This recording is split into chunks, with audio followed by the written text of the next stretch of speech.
Hello everyone, how are you all? I hope you all are doing well and safe at your places. So students, in this class, we will be continuing your second chapter of geography that we have started in the last two classes, and we have studied different topics in the last two classes. So now, before starting or introducing with today's topic, so first quickly tell me in the comment section what we have studied in the last class. Yes. Yes. Yes, very good students. So in the last class, we talked about Himalayan mountains, how it is formed, what are its different division on the basis of longitudinal division and also the parallel division. So in today's class, we'll be starting with the new topic. So let me before starting with the topic, firstly you have to share your experiences or your views related to the northern plain, as we or most of us in the class we lived in the northern plains. So now you have to share your experiences or views related to the northern plains, like what kind of lifestyle people adopted in the northern plains, or whatever you know about northern plains, you have to share it in the comment section. Okay. Yes.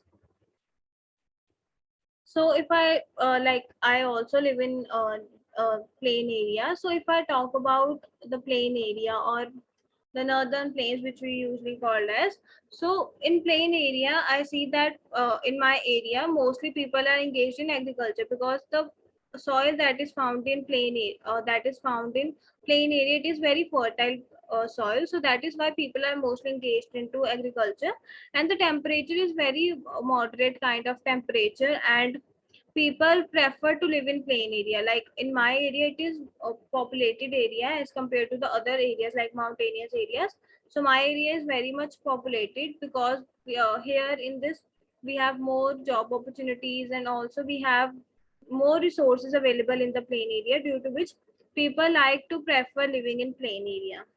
So now, just like this, just like I have shared my experiences or views related to plain area, so you have to share your experiences related to plain area. Yes.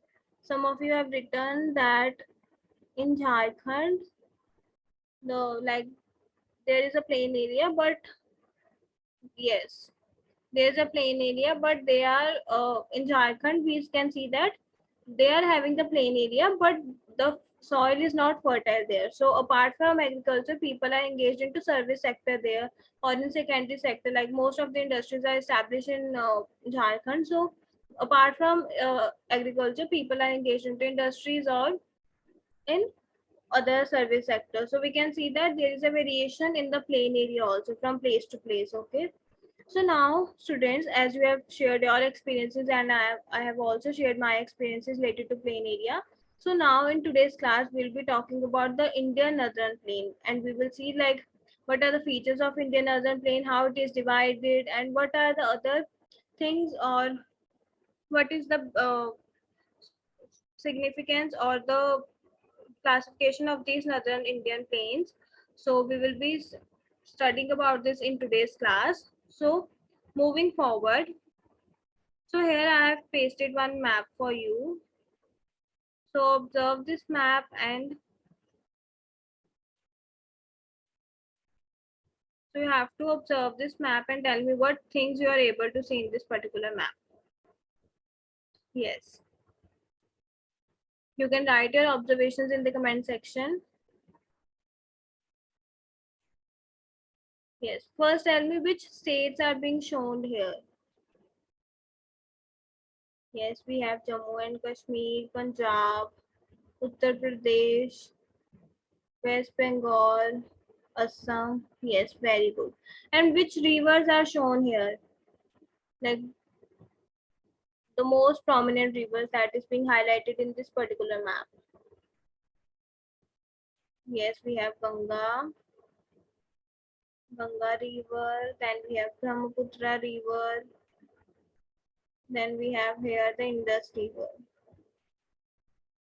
Yes, very good. So tell me, yes, very good. So we have three rivers here, and we also have marked the states. So this is a map of northern plain, as you have already told in the comment section. So if we talk about the Indian northern plains, so the Indian northern plains has been formed by the interplay of three major river systems.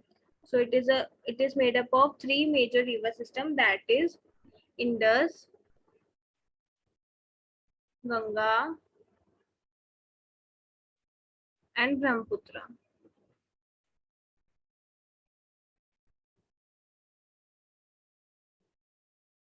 So these are the three rivers through which the plain area of India has been made. So the origin of this Indian northern plains, it is about 2 million years old. Like these northern plains are 2 million years old. So you can see that the formation is very old as compared to the other landforms. These northern plains are being very old. And it is spread over 7 lakh square kilometer, and its length is 2400 kilometer, and its width is 240 to 320 kilometer. And these northern plains are very much densely populated, as I have already shared my experiences. Like the northern plains are densely populated as compared to the other regions. So we will discuss them in the next slides, like why these northern plains are densely populated. And the northern plains is broadly divided into three sections. Like we have the Punjab plains, we have Ganga plains, and we have third division on the basis of relief. So these are the three division of northern plains of India. So now tell me, Punjab plains, as its name suggests, so it is this plain or this plain, Punjab plain, is situated in which region or in which state? Yes, very good. So from its name itself, it is explanated that it is situated in Punjab region. And Ganga plain is situated in Uttar Pradesh. Yes, very good, students. So now, as we have discussed that northern plains are very much densely populated. So why northern plains are densely populated? Why not mountain area or the coastal region are densely populated? Why only we have northern plains which are densely populated? So what are the reasons behind its densely populated? Yes. Yes, so the first one is availability of resources. Yes, because here we have resources are very much available here. Like we have transportation facilities are available here, good networks are available here. Then we can have other facilities are also available here, like industries can be established here easily. Yes, the soil is very fertile in this. Yes, very good, students. So this is a good point. So the soil is very fertile in this region, due to which it become easy for the farmers to do agriculture here. Yes. What else? What do you think? Why northern plains are densely populated apart from these 2 points? Yes. Yes, very good, student. So as one of your classmates writes that it is having in northern plains, we have more job opportunities because we know that agriculture is being practiced here, industries are being established here. So it will be further giving the job opportunities to the people. So that is why people from other regions, they start migrating to this northern plains. That is why this is a one factor also, that the northern plains are very much densely populated. So you can think about the other regions also, and you can share your views or share your discussions on in the comment section of this particular video. Okay, so now moving forward, so now you have to answer this question: how old northern plains are? Is it 2 million years ago? Is it 3 million years ago? Or is it 4, or none of these? So you have to choose the correct option out of these 4 options, and then you have to write your answer in the comment section. Okay, now, so suppose now, so you have to now imagine a thing, and then you have to tell me. So suppose here is a mountain, okay, and this is a slope of the mountain. Like here it's a slope of mountain. So if I pour water from here, so what do you think? The water will be seen in this layer or in this layer? You can take the help of this also, and then tell me in which layer. So suppose this is layer A, and this is layer B. So in which layer the water will be seen and why? Yes. Write your observations in the comment section. Yes. In layer B, we can see the water. Why? Because here we have the layer which is covered with small pebbles, big pebbles. So due to which the water is absorbed by the small pebbles and big rocks. Whereas in this layer we have the soil, we have soil here only. So that is why the water is being seen in this layer. Okay. So now, as we have seen that these are the two layers and here we have the mountains. So now tell me, if I talk about the relief or the landform in the northern plains, so do you think the landform of the northern plains are same everywhere? Or is it different from place to place?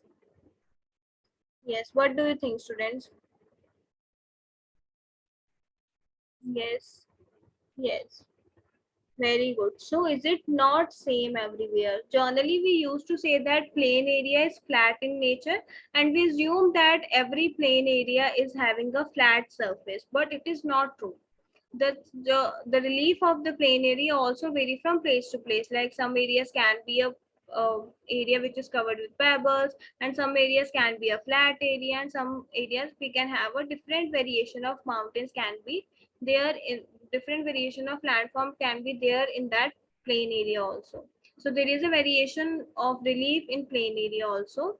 So on the basis of relief feature, northern plains can be divided into, so on the basis of relief feature, if we talk about, so northern plains can be divided into two parts. The first one is Bhabar and the second one is Tarai. So Bhabar is south of the lower Himalayas and Shivalik hills in the Uttarakhand. So it is located in the south of the lower Himalayas, that is the Shivalik range, and Shivalik range is the last range of the Himalayas. So south of this in Uttarakhand we have the Bhabar range, and it is 8 to 10 kilometer wide range, and whereas the pebble stud rocks porous beds between Indus and Testa river. So it is located between Indus and Testa river, and the pebbles and stud rocks are being found in Bhabar belt, and porous beds are also there. Like water can not be seep into this, water cannot be seep into this, like water cannot be seen and it is seeped by the rocks or the pebbles that is found in Bhabar belt. Whereas Tarai, it is a belt of marshy grasslands and it is located north of the Indo-Gangetic plains, and there is a re-emergence of stream lost in the Bhabar. So suppose, so like this is the Bhabar belt and this is the Tarai belt. So the water get re-emerged in the Tarai belt because in this belt it is not being seen or rivers are disappear in this belt. But when it comes into this Tarai belt, the water get re-emerged because here we can see water in this particular area. So now thick forested biodiversity are found in the Tarai belt, and national park named as Dudhwa situated, which is situated in UP, it is also found in the Tarai belt. These are the features or the differentiation between Bhabar and Tarai belt, and it is a classification based upon the relief feature of northern plain. Okay. So now moving forward. So now first you have to tell me which belt is a Bhabar belt and which is a Tarai belt. So you just have to tell me the right side one will be a Bhabar or Tarai. Yes. Yes, very good. So this is the Bhabar belt and this is the Tarai belt.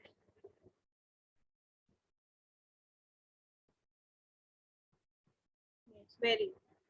So now student, what you have to do is you have to tell me that as we have discussed that the Rai belt, it is rich in biodiversity and it is a rich in biodiversity, and here we have discussed we have thick forest area, forest biodiversity. So why do you think why we have thick biodiversity or forest biodiversity is there in the Rai belt, not in Bhabar belt? Yes. Yes, first thing can be a because of the water availability. Yes, this can be a reason because of water availability. And how water is available in this belt? Yes, because rivers they get re-emerged in this particular Tarai belt. And what about others? Like apart from water availability, what other reasons are there due to which we have a huge biodiversity or forest biodiversity are there in Tarai belt, not in Bhabur belt? Water availability can be there. High rainfall, yes, very good. High rainfall can be there. High rainfall can be there. Yes. So apart from this, there are many other reasons. So you just have to think upon this, and you can write your answers in the comment section after the class end also. Then we will discuss them in the next class also. Okay. So now here is list of here is list 1 and list 2. So now what you have to do is you can take a screenshot of this and you have to write the answers, like how list 1, the things of list 1 will be matched with things of list 2. So you have to match this. Okay. Like if I ask you, like northern plains is having a diverse relief. So just like this, you have to match this 3 with the appropriate option. Okay. Now observe this picture and tell me which different geological features we have in the world. You are familiar with this picture, so you have to tell me what are the 3 geological processes that we have studied in the last class. Yes. So the first one will be weathering.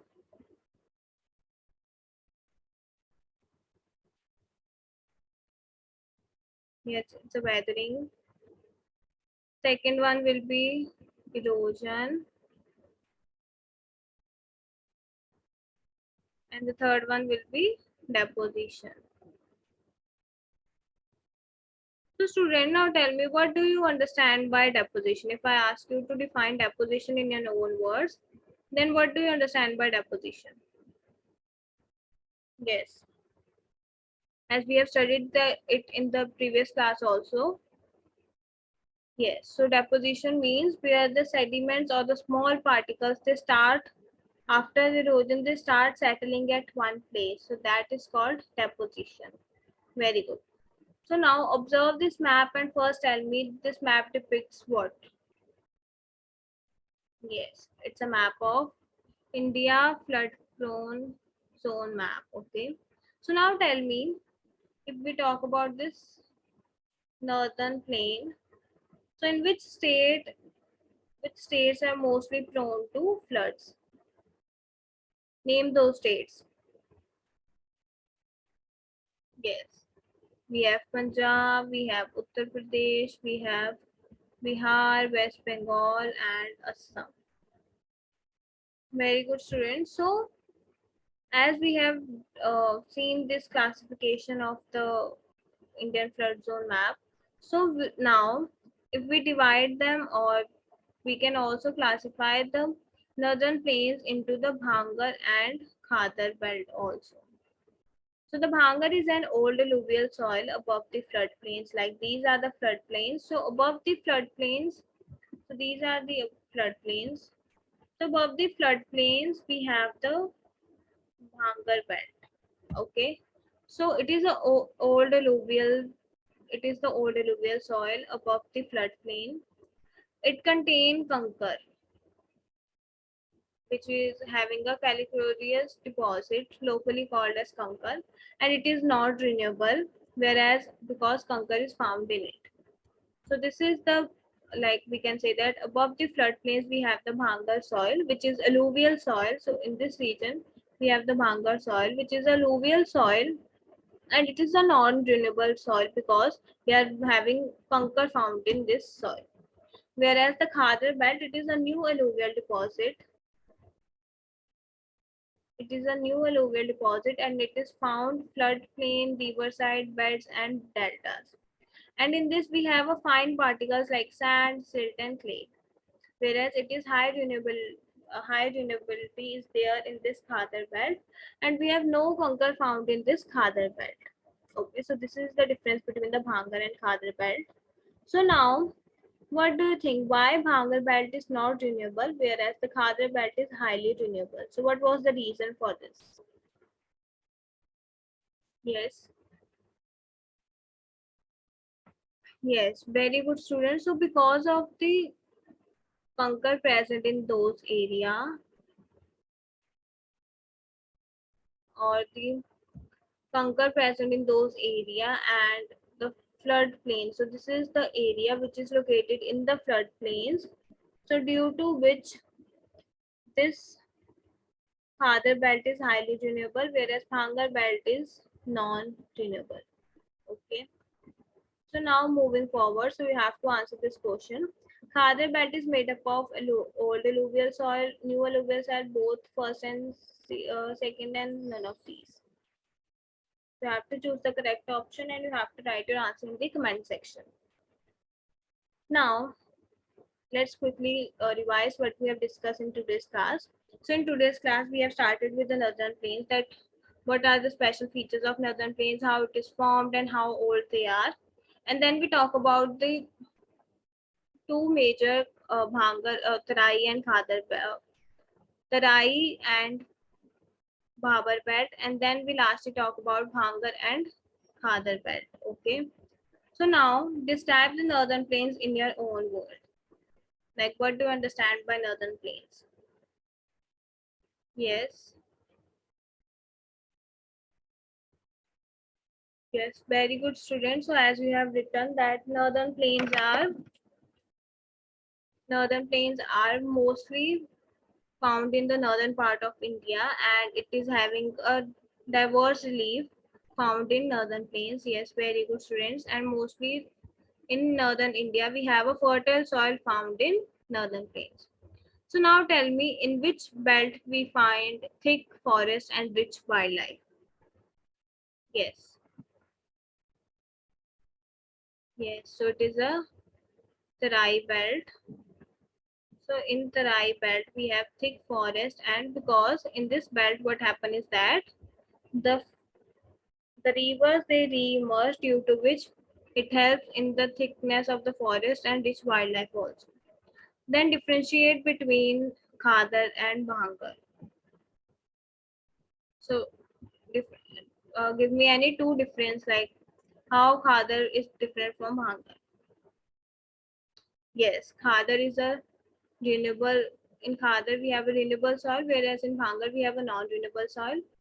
In Khadar we have Kankar, we have no Kankar. In Bhangar we have Kankar, and in Khadar we have this area is presented in the floodplain area, and it is having a Bhangar belt is having a Bhangar soil is having a it is located at the south of the floodplains. Now tell me why northern plains are heavily populated. Like what are the reasons for this heavy population of northern plains? Yes, very good students. Availability of resources like water, transportation, and other facilities. So availability of resources can be a one factor, and then climate can be another factor.